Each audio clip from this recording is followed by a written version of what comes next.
Well, it's definitely great to have you. I first want to say how much I enjoyed your book, Reframe the Day.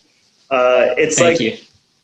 one of the best books I've read this year. Actually, sorry, the best book I've read this year. I'm not, I'm not joking you there. Very, very serious about that. The way that you write is just so fluid, and also I just love the topic.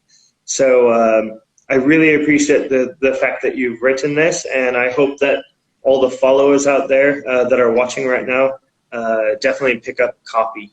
So Well, maybe that means a lot. Thank you, Matt. And I think, as with any creative project that you're working on for a long time, where it's basically just you, head down, I'm sure it's the same kind of thing for you. Building a brand, building a profile, all of this stuff takes a lot of work before anybody finally sees it. So to get that kind of feedback means the world pretty much. So thank you. yeah, yeah, and I mean the more eyes that get on this book, I think the bigger difference it will make. So I really hope your book goes global. I hope That so you. too. And you have done your part in that, and I really appreciate that. And hopefully the folks who are on today can do so as well. Yeah, it's also one of those books that I'm going to reread for sure, especially when that physical copy arrives. I'm going to read it. Yeah, who knows Yeah, where in the world that book is at this point. And I know that's been true for some other folks who have ordered it and pre-ordered it, and can only hope that it's slowly making its way, from wherever it's coming from to wherever it's going. And one of my friends sent me an email a few weeks ago with just the hashtag COVID shipping, and I think that pretty much just summed it up at the moment. it does. It does. So maybe you want to tell a little bit about yourself and maybe tell a little bit about your book for those people that don't know what it's about. I'll let you put it into your own words. Yeah, no, I appreciate that. And so as you mentioned, I'm coming to you live here from London, where I've lived with my partner Erin for the past 2.5, 3 years or so. And before we moved here, we were in Washington D.C. for most of the 7 or 8 years before that, and working in politics in some form or another, primarily on Capitol Hill in Washington D.C., but also a little bit back in my home state of Colorado. And moving to the UK, finding a job that gave me a little bit more work-life balance, and actually having some time to take a step back and think about the last 7 or 8 years of my life at that point. I was finding myself experiencing these little moments of fulfillment and contentment, and just feeling very much present and at peace in a way that I never had before. And so, like a lot of writers, I just started jotting down some notes to try to make sense of where these feelings were coming from. And it started out as an iPhone note, and then I thought I might turn it into a series of blog posts. And from there, I just kept writing. And over many, many, many drafts and many iterations and many revisions, that series of explorations and writing to figure out what I was experiencing and to figure out what I think, that became the book that is Reframe the Day. And at its core, and I know we'll get into this a little bit more later on, at its core, Reframe the Day is about building more fulfilling days, not by making any radical changes or moving halfway around the world or giving up the life that you live right now, but it's about just trying to nudge each day in a slightly more fulfilling direction by doing things like carving out time for stillness and building an awareness practice so you're more aware of the thoughts and emotions bombarding you all the time, and thinking more about death and mortality, and trying to prioritize the things and the people who matter to you more than the things that are just burdens and obligations and the stuff we all have to do, but trying to reorient it so, the want to do's, as I call them, are just as much of a priority, if not more, than the have to do's. So it's little practices like that, nothing that's going to totally change anyone's life overnight, nothing that I would call a solution. I would call these all practices, because I'm very much still practicing them myself. And over time, nudging my life in a more fulfilling direction by building more fulfilling days. And that's what this book is about. Mhm. Yeah, it's the lifelong learning journey, and from when I was listening to you just there, it sounds like the thing that really got you started was like just the act of like writing, Mm-hmm. because taking on of writing a book is quite difficult and time consuming. So that's really good to hear your perspective about how your book was pieced together over many years. And I just love how realistic your book is. Like, it's got everything from how you work to how you do your relationship, how you meditate. So the tips are all very, very useful. So thank you very much for sharing a little bit about your own Yeah, story. So absolutely. And yeah. and the reason I took that approach and tried to be very honest about where, the fact that meditation hasn't solved my life, whatever that would mean, or the fact that I'm still struggling with all of these practices. And I wrote a new foreword to the book that accompanied publication, which I posted on Medium a few weeks ago, basically saying I'm still struggling with every single one of these practices. In some ways more than ever, in a way that it's almost in some ways feels like I'm mocking the book by how much I'm coming up short in living the ideas and the practices that I talk about. So the way I see it is that this book is a tool for self-reflection more than it is a solution or self-help or anything like that, because we all have our own lives and we're all trying to live our lives in a more fulfilling way. But there's no right or wrong way to do it necessarily. And I'm very much Right. still learning as I go, just like anybody else. And I'm glad that comes through in the book because it was really important to me to convey the fact that these are not solutions. I don't have any secrets figured out here.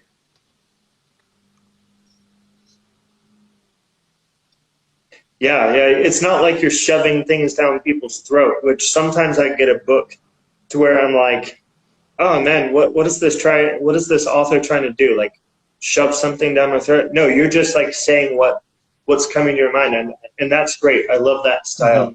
Mm-hmm. Very authentic.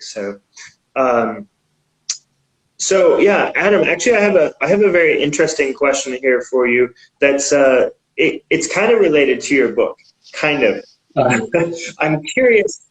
I'm curious what sort of books you read and how often, and actually what role has reading nonfiction books had on your journey up to writing and publishing this book.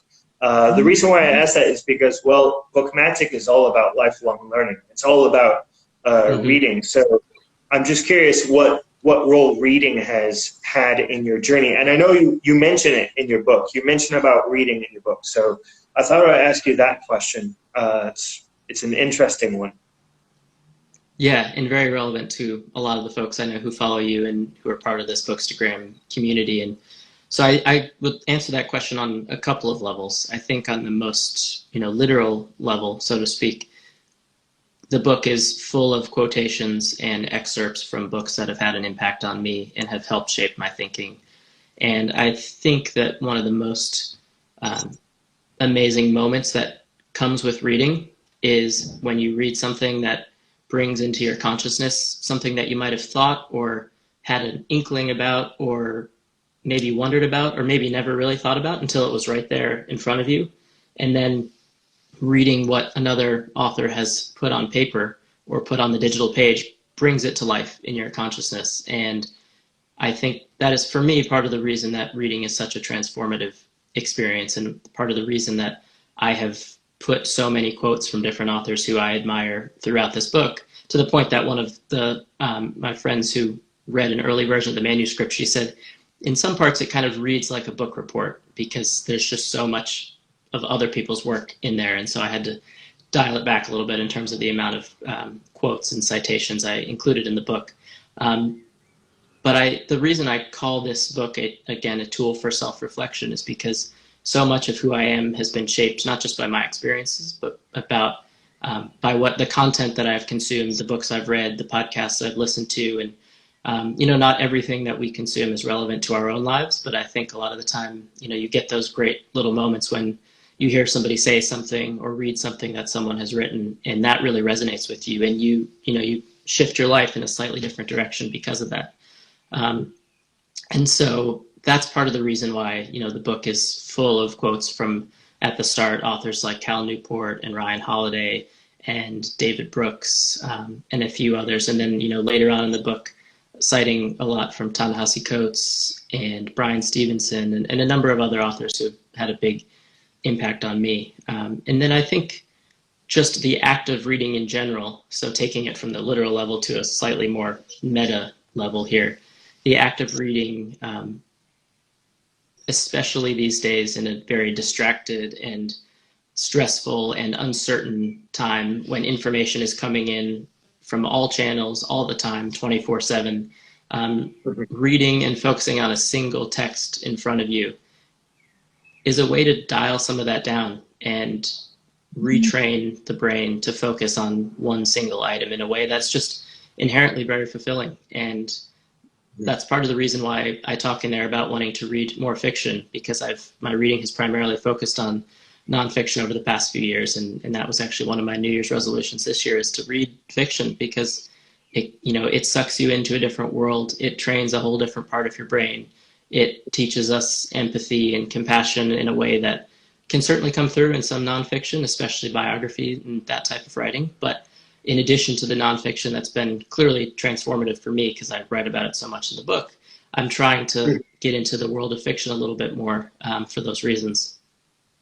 Yeah, man. Yeah, for sure. I also read a little bit of fiction myself because it just helps me, like you said, get into another world and just kind of relax, Yeah. Reading nonfiction is a very active activity, whereas reading fiction is very relaxing. We're still getting sucked into the story. But yeah, definitely. And you also mentioned in your book about the part where consuming the different types of information, and we can never consume all the information in the world. I mean, how many books have been written, right?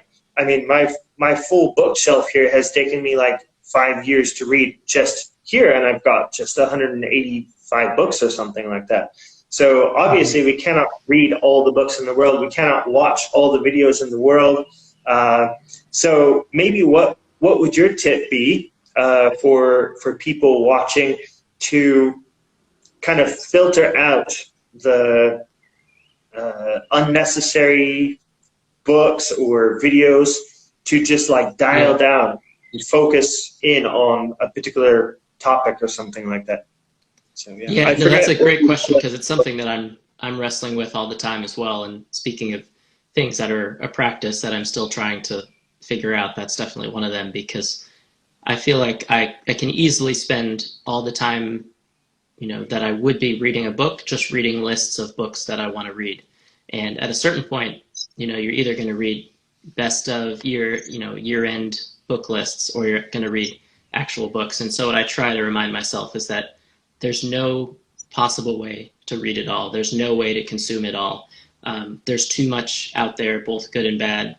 And that's just on books. And then you switch over to podcasts and audiobooks and TV shows and documentaries and movies, and there's just too much content. And that's before you consider engaging with other human beings, which is also time well spent. So there's just no way to consume it all. There's no way to consume even all of the best content, whatever that means. And so I try to remind myself of that when I feel overwhelmed with how much content I want to consume. First of all, I try to remind myself that that's an amazing problem to have the resources and the time and the ability, and to have this much good material in front of me. So it's not really something to complain about. And then I also remind myself that there's no way I'll ever get through it all. So I might as well just start with the content that I think I want to read the most. And this comes back to that idea of, instead of prioritizing our have-to-dos over our want-to-dos, which is the way that we often structure our days, at the top, we're spending all of our time doing things that other people ask us to do, or what we feel like we should be doing, and then save what we want to be doing, reading a book or watching a TV show, for the last 15 minutes before we go to sleep. Switch those things instead. And instead of, to take it back to the reading question, instead of reading the things we feel like we should be reading, and then, maybe if time allows at the end of the day or the end of the year, we'll read something that actually interests us, flip that. So start with the stuff that you actually want to read, and then just go from there. And that's, again, a work in progress for me. I don't have any answers to it. But that's the mental technique that I've tried to at least be more conscious of as I'm thinking about what I want to read and how I want to spend my time. Yeah, I really did enjoy that section. And one tip that I would personally have is, especially with reading nonfiction books, is there's always something that we can improve in our life, right? So try to look for that particular nonfiction book that really narrows in on that topic, and read a book about that topic. So I'm always searching for books that are either of interest to me or is going to try and help me solve a problem in my life. So Yeah, that's what I use for my filter. I like that. Yeah. And how do you balance? You mentioned you were dabbling in some fiction as well. How do you balance all the things that you want to read with, and also, the the work that you do to bring, what people reach out to you and say, can you share this with the world? How do you balance that with the other books that you just want to read on your own, with maybe fiction or some other genre that you're not used to consuming? How do you juggle those things? Yeah, that's a great question. Well, I read 6 books at one time. So I will read two books from authors because I love doing author promotions. 1, it helps the Mm-hmm. author. 2, it helps me. And 3, my audience can see the types of books that I'm reading. So I read 2 books at one time for that, and then I'll read a couple books of my own choosing, something that's going to help me out, whether it's a book about writing or a book about mindset or whatever it may be, and then I'll read like a fiction book, maybe 2 fiction books. So Mm-hmm. I'll read each book for about 10 minutes every day, 10 to 20 minutes every day. So that's about an hour to 2 hours every day worth of reading. And then the rest of the time is balanced out with my family, with working on projects for Bookmatic, online course. I just try to balance my day as best as possible by blocking. Mm-hmm. The tips from Deep Work, and also you mention it in your book. Blocking Yeah. out times of the day. That way I'm not stressing myself out too much, and I'm leaving enough time for something that I really enjoy. Usually after 8 o'clock, I might be like sitting with my family. Maybe I'll watch a movie with them. So it's not all work. Right. Right? Yeah. Yeah, I love that. And it's amazing how much you can get through with 10 or 20 minutes a day in a particular book. It all very much adds up. And in some ways, that's part of the message behind Reframe the Day, which is that you don't need to go from 0 to, 60 miles an hour overnight. It's all about just making a little bit of progress today, a little bit of progress tomorrow. If you don't make any progress the day after that, no worries. Give yourself cut yourself some slack and pick up again the next day. And it's much more sustainable to do a little bit every day than it is to try to spend 6 hours one day, then you don't read for 2 weeks, and then 7 hours another day. Yeah, you would. You wouldn't make it very.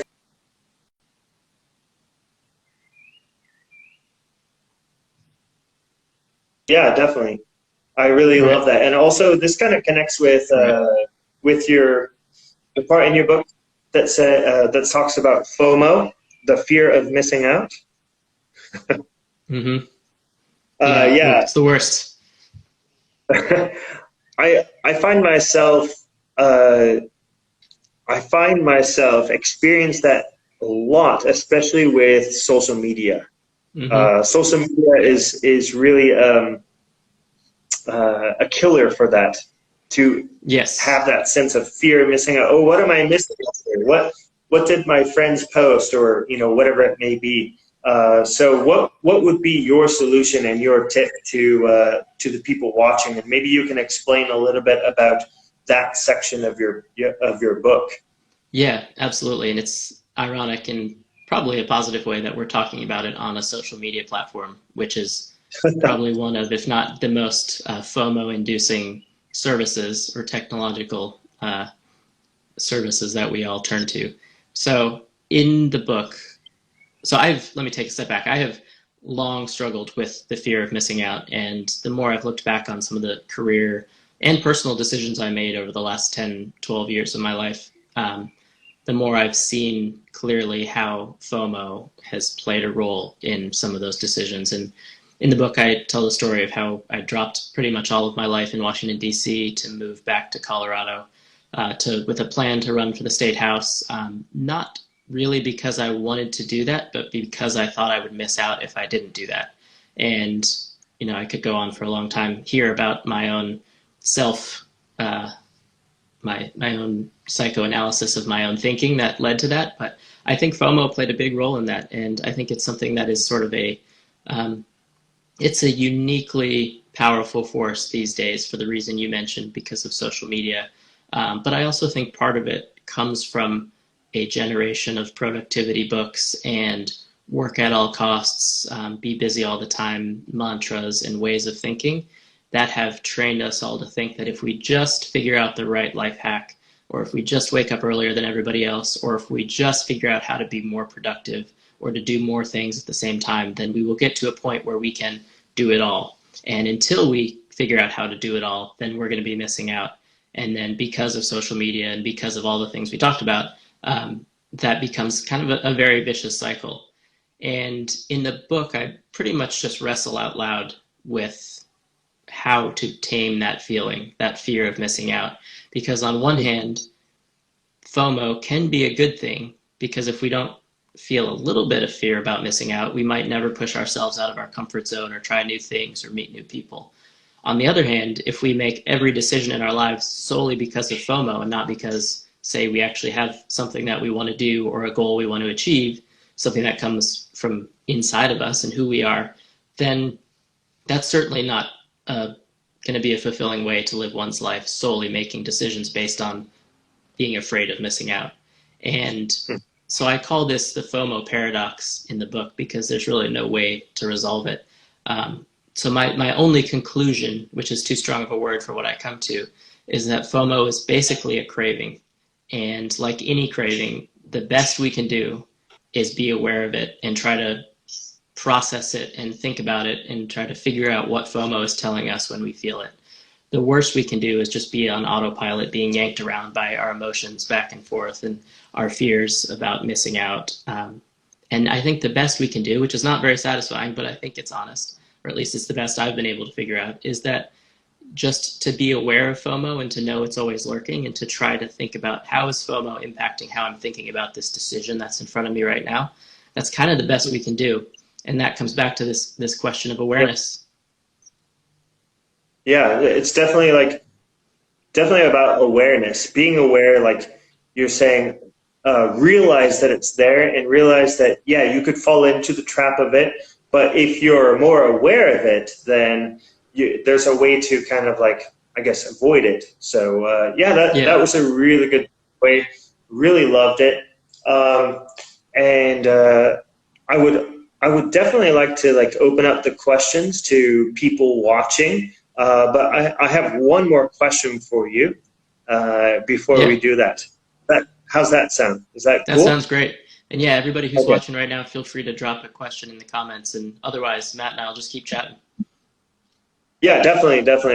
Actually, you guys can put it there. We'll be watching out for it. But I'm going to ask Adam one more question now.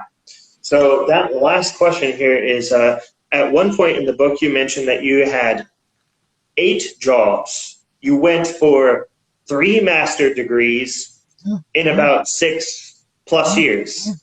I'm just curious. You did this also while you were married, correct? If I'm not mistaken. Yeah. So between my partner Aaron and me, we had, I think, however many jobs are in the book, and between the two of us, during the time of our relationship, we've I think covered 3 master's degrees and moved to a bunch of different places at a bunch of different times. So between the two of us, that was our cumulative tally. Okay, so between the two, for some reason I thought it was just you, and I was just like, whoa, that's like ridiculously crazy. Yeah, I'm getting burned out just thinking about it, actually. But still, that is a lot.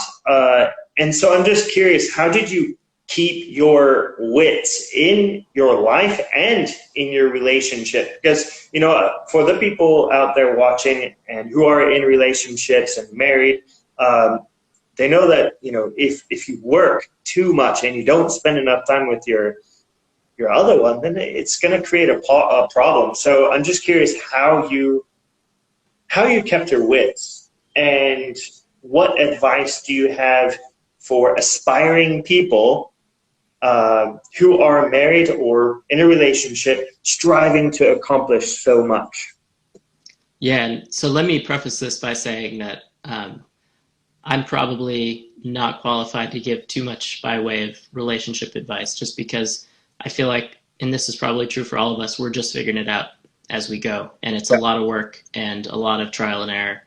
And I think, so one thing, let me hone in on that I talk about a little bit in the book, is this tension between self-improvement and self-indulgence, because I think this is one thing that I have seen cause a lot of strain on the relationship between Aaron and me, is that I have so many self-improvement related habits and habits in progress and ideas and things that I want to be driving forward in my own life. So I want to meditate every day. I want to read a couple hours every day. I want to write every day.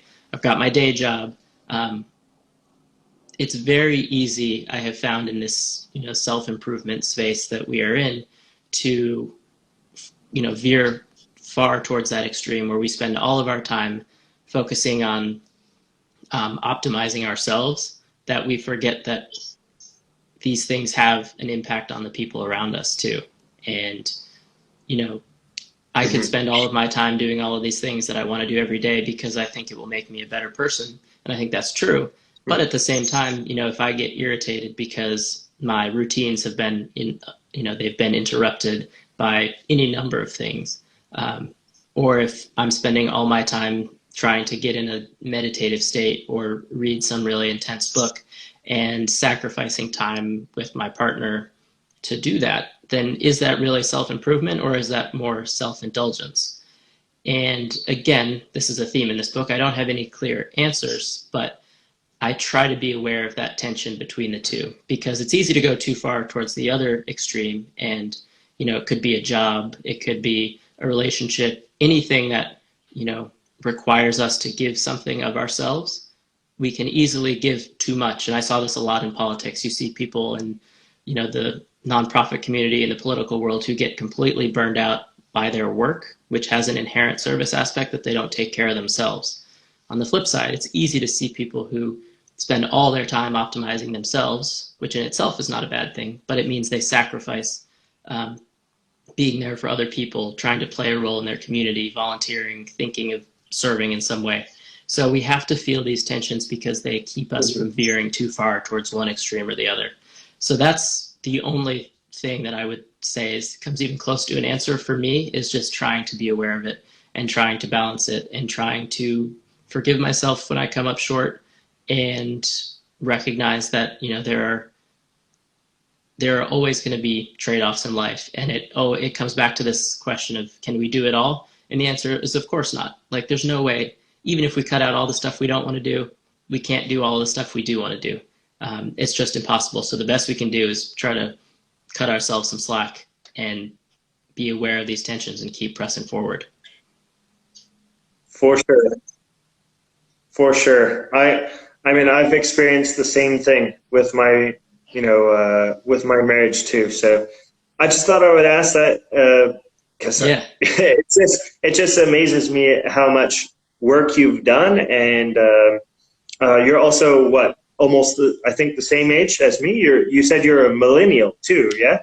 Yep. And that's one of the things that I get into at the start of the book, is the unique world that millennials have come into, which is defined by striving and uncertainty and FOMO and all of these things. It impacts all of us, but I feel like us and our fellow millennials have had a uniquely uncertain world that we've lived our lives in, as we're being reminded again right now. So true. I mean, it's like we went from the 1980s transitioning into the internet age. So I mean, it's a quite crazy time for us, this huge transition.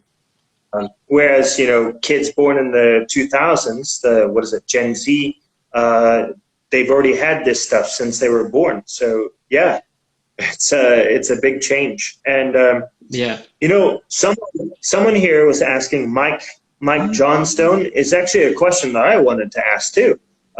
He says, love the book. Any plans for the next one?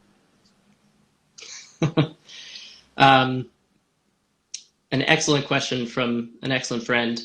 And yes, but what I haven't figured out is how I can make time for that. And this comes back to actually what we were just talking about not just millennial burnout or burnout in general, but balancing the things we want to do with the fact that we have limited time and limited bandwidth, both in our own days and with the people who we love. And so I've been thinking a lot about where I want to go next with this whole writing thing. And my hope is to get the word out about Reframe the Day as much as I can, because I really think the ideas in here can benefit people the same way that, the people whose work that inspired me to write this book in the first place has benefited me. But I don't know if I'll do anything more in the self-improvement space. I think I want to move into something that requires a little bit more reporting and hopefully something that I can make a full-time gig at some point or another. So to Mike, excellent question. And you'll be one of the first to know when those plans congeal in my mind. I got to give myself some time and space to think about it, though, because there's no way I would have written this book if I didn't have time to step back and just be with my own thoughts. And I know from experience that if I don't make that time, then it's not going to happen on its own. And so I got to be able to carve that space out and do some thinking and reflecting and figure out where to go next. Yeah. Yeah, Adam, and I think it will be really hard to beat this one because this one is really good. Well, thank you. Yeah, that means so much. I really appreciate that. Yeah. It's your first book too, yes? This is the first one, and my hope is that some of the learning curve that I have been riding on for the last couple of years about how the publishing world works, I will be very glad not to have to learn that again for the first time, because and that's been part of the journey with this book that's been really fun, is learning about this whole space of publishing.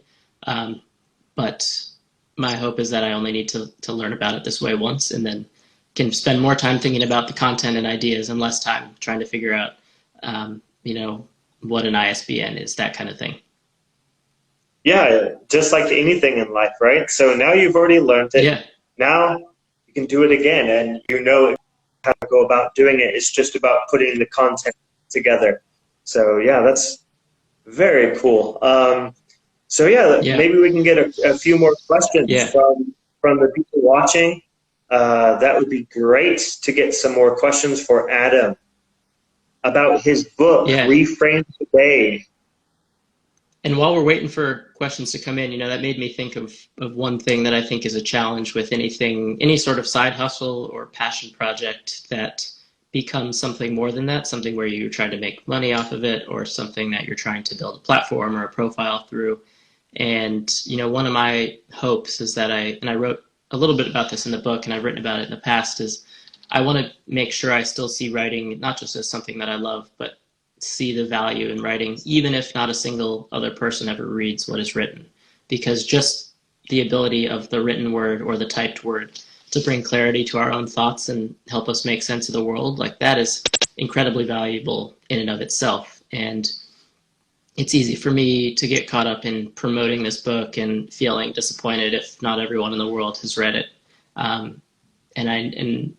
It's a constant exercise for me in making sure I don't forget that there was value in just writing it down in the first place. And even if it didn't ever get into print, and even if no one else had ever read it, just the act of writing is incredibly valuable. And like anything else that we can easily lose sight of, and then we try to bring ourselves back to it and remember these important aspects of our lives, that's one that I think is, a work in progress for me, as it is for many people, and especially in the writing world. With all of that said, I do want to promote it and get the word out. So things like this are really fun and really valuable too. Yeah, definitely. It's I really do appreciate you making the time out of your schedule to come on here and share with the Bookmatic lifelong learners. Just sharing your book with the world. It's awesome, We've got people from all around the world watching right now, from India, from Indonesia, where I'm living right now, from America, from England, from everywhere. So it's cool that all these people are reading your book. Well, at least I hope they read your book. I hope so too. And if they need another incentive to do so, this seems like a good place for me to mention that all of the profits from all the book sales, originally it was just pre-orders, but then I decided to extend it through the lifetime of this book. All of the profits from sales of this book are going to support charitable causes and organizations and right now we're supporting Direct Relief, which is doing amazing work around the world. They've always done disaster response and taking on the fight to poverty, and but they're in particular right now focused on getting PPE and other life-saving equipment to hospitals and healthcare workers and other frontline workers around the world. So my hope is that in addition to finding some value in the book itself, people can get a little bit of satisfaction knowing that part of their money that went to pay for this book is going to a good cause, to Direct Relief. So everybody should check out Direct Relief, directrelief.org. They're doing amazing stuff, and folks can stay tuned on my website, my email newsletter, or here on Instagram to find out about how much money we've raised, which I will hopefully know in the next couple of months. So yeah, so that's been exciting and very fulfilling too. And my hope is that we can keep raising money by getting the word out about this book. Definitely. Well, I'll keep on promoting it. It will show up in some stacks, and yeah, amazing. Definitely. Yeah, it's a really good cause to be able to donate the proceeds. So we appreciate you doing that. Well, thank you. And yeah, no, I appreciate you having me on, and we'll continue this conversation. I hope I'm going to get this up on YouTube, and then it'll be on both of our stories for the next 24 hours. And I don't know how to do IGTV, but maybe there's a way to get this on IGTV. Some way to preserve this conversation and keep getting the word out about the book. Well, my wife should be recording it downstairs. I'll send you a copy. Amazing. Okay. Amazing. Thank you. Yeah. Oh, there's another question here, actually. You want to answer this one? Yeah. Excellent question from Rupert and Chris in the gang at Dynamic. What are the most effective mechanisms or habits that you found to split up your days to enable proper focus? I'll try to make this quick because I could go on about this topic for a while. There are 3 concrete suggestions that I give in the book. One is I'm talking here about finding, time to think in moments of stillness. And I tell the story of George Shultz, who was the Secretary of State for the U.S. under Ronald Reagan, and he had what a New York Times columnist called a Shultz hour. So this was 1 hour every week where he would sit in his office with a notepad in front of him, close the door, and he was to be disturbed only if his wife or if his boss, who was the President of the United States, called. And other than that, no one else was to interrupt him during that 1 hour a week. And he carved out that time to make sure, as he called it, that he didn't get pulled into moment-to-moment tactical issues every minute of every day. This was the time where he could actually take a step back and think about strategy and think about the bigger questions, which, in our lives might be, what skill do we want to learn? What aspect of our relationship do we want to work on? What are these thoughts in the back of our minds that we haven't given time or space to come into our consciousness? So we can all find time for a Shultz hour, or what my dad calls a Tuesday to write, or what I talk about in the book is something that Cal Newport, the author of Deep Work, recommends called a productive meditation. I think the point here is not to do it in a specific way, but rather to convey that it has to be a conscious, intentional effort to make time, not just for what matters to us, but to make time for stillness and to make time to think and to make time to sit down with that notepad or that virtual notepad in front of us and just write down whatever comes into our minds and just clear out all the nonsense and craziness bouncing around in our brains. I talk about, for me, it's about putting it on my to-do list. It sounds kind of unglamorous, and that I'm treating making time to think or taking a walk as, just a task that I'm going to check off. But the to-do list is what I use to manage my, the unpleasantries of life. So I might as well use this system that works for me to make sure I get the important stuff on there as well. So it's about, putting it on your calendar at a set time every week and blocking that time off, and then actually taking the time to do what you said you were going to do, whether it's reading or writing or working on a craft of some sort or a habit or a new skill, putting it on your to-do list and actually using the systems that you use for your day-to-day life for the things that you care about too. And, folks can check out the book for a little bit more detail on those different ideas, but I think the specifics matter less than the fact that whatever you do it intentionally and consciously and proactively, and then follow through. Yeah, I really love that aspect of your book, and I've actually used it in my to-do list, rather than just putting a bunch of things that you need to do for work, you can also include, like a real example of what I wrote was, spend an hour with my daughter playing around with critical thinking toys. So I actually wrote that in my to-do list, and I actually did it. So by writing it down, it really helps us to actually follow through with what we're doing, and it really doesn't have to be all about work. About the things that we enjoy, the things that the people that we love. So yeah, I really appreciate that takeaway, and I've actually used it in my life since I read it in your book. So That's amazing. And it sounds, I think, to some people when you read that, like you're minimizing or diminishing the importance of something like that, of spending time with your daughter. And the idea is that we should just remember the things that are important to us, because if we don't remember them on our own, then they must not be important to us. But I don't think that's how life works. We all have, we're too busy. We have too many different, channels and streams of information coming in, too many things to do, that we need these systems to help us prioritize the stuff that really matters. And it is not a failure to use our systems for the stuff we care about too.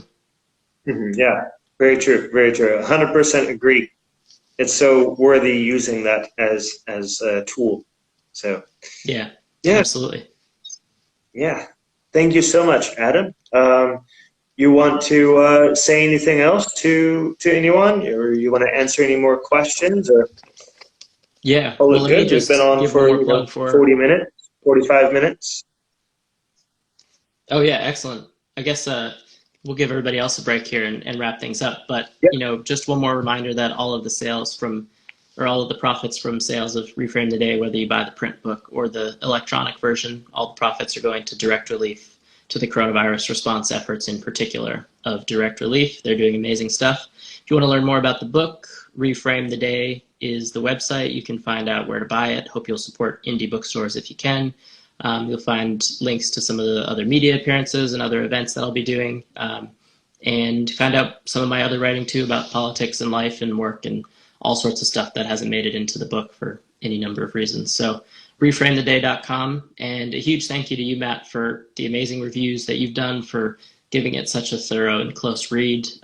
That means a great deal to me, and I appreciate having the chance to have this conversation. It's really, writing is such a solitary endeavor that it's incredibly rewarding when it is actually a means of engaging with other human beings, especially right now. I think that'd be true under normal circumstances, but at a time when we're all locked down and wondering what's going to happen, this kind of conversation is more valuable than ever, I think. So I'm grateful for this opportunity.